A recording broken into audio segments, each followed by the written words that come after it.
할렐루야! 주님 안에서 여러분 평안을 선포합니다. 오늘은 폭죽 같은 인생이 펼쳐졌으며 하는 마음 가지고 제가 한쪽 귀퉁이에서 앉아 영상을 찍습니다.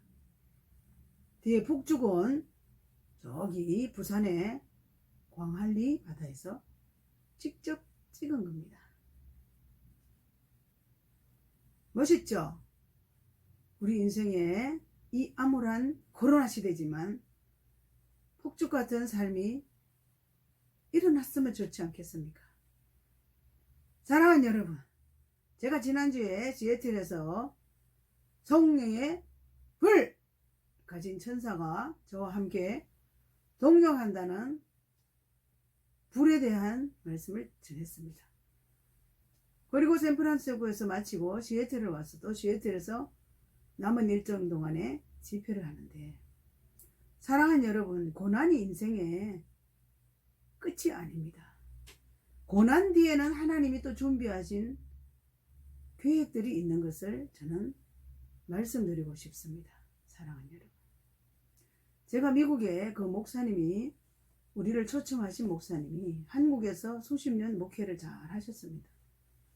그런데 딸이 남이 모르는 그러한 질병이 있어서 힘들게 얼마나 그 문제로 인해서 울었는지 모릅니다. 그런데 우연히 미국 땅을 보내야지 한국에 있는 것보다 훨씬 낫게 지어서 미국에 가게 되는 기적이 일어났습니다. 그 딸이 미국에 가서 혼자서 많이 힘들게 어떤 목사님 가정에서 있다가 이렇게 저렇게 있다가 결국은 그 아이가 혼자서는 안 돼서 엄마 아버지가 갈 수밖에 없는 상황이 일어났습니다. 근데 갔다가 어느 정도 있다가 오려고 했는데 하나님의 계획과 사람의 계획은 틀렸습니다. 어쩔 수 없이 교회도 성전도 건축하면 다 목회를 잘 하시는 가운데 있었는데 후임자에게 맡겨놓고 미국을 가서 살게 되었습니다. 그런데 또 아들 하고 같이 네 사람이 미국에서 시애틀에서 생활하기 시작했습니다. 그런데 지금 와서 가만히 보면 진짜 그때의 그 고난은 눈물겨운 고난이었지만 지금은 세월이 많이 흘러서 그 딸도 훌륭한 생명과학 공부를 해서 훌륭한 좋은 직장에서 근무하고 있고, 아들은 뉴욕에서 목회하는 훌륭한 목회자가 됐습니다. 고난 뒤에 하나님이 주시는 축복이 우리가 상상할 수 없는 세상이 준비되어 있다는 것을 저는 알았습니다. 그런데 가서 집회를 하면 제가 목사님 사무엘 사택에서 잠을 자잖아요. 그런데 그 딸이 얼마나 착한지, 교회에서 이제 집회가 다 마치면은 이렇게 기도하려고 사람들이 줄을 서요. 그러면 그 딸도 꼭 줄을 서요.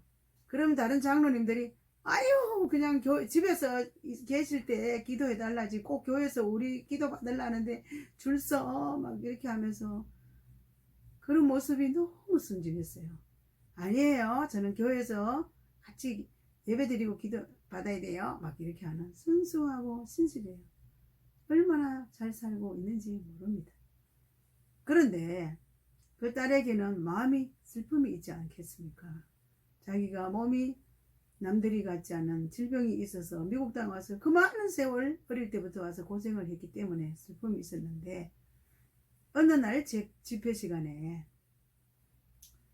갑자기 그 딸을 위해서 기도해 주고 싶어서 막 기도를 하는데, 엄마도 아빠도 다 같이 함께 기도했으면 하는 기도를 하는데, 방은 하나님의 나라 언어를 말하기 시작하고, 제 입에서 하나님께서 이 딸을 가족을 위해서 요셉같이, 요셉이 애굽 땅에 팔려감으로 이스라엘 백성들을, 가족들을 먹여 살렸던 것처럼 이 딸이 먼저 미국 땅에 와서 이 딸을 통해서 오빠도 훌륭한 사람 되고 아버지도 훌륭한 목회를 할 수 있는 축복의 통로로 쓰임받았다는 사실을 제 입을 통해서 알게 되는 순간에 얼마나 그 딸이 울고불고 자기의 정체성, 얼마나 너는 축복의 통로인 줄 아느냐. 내 육신적인 질병 때문에 힘듦의 눈물의 골짜기를 지나왔지만 너는 축복의 통로야. 아빠도 울고 엄마도 울고 그 사모님께서 하시는 말씀이 그때 26살 때예요. 26년의 눈물의 기도가 오늘 응답이 됐다는 거예요.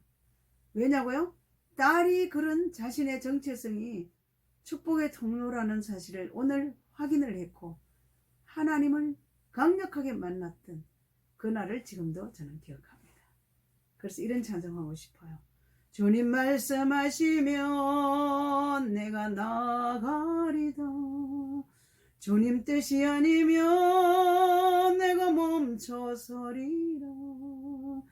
나의 가고 서는 것 주님 뜻에 있으니 오 주님 나를 이끄소서.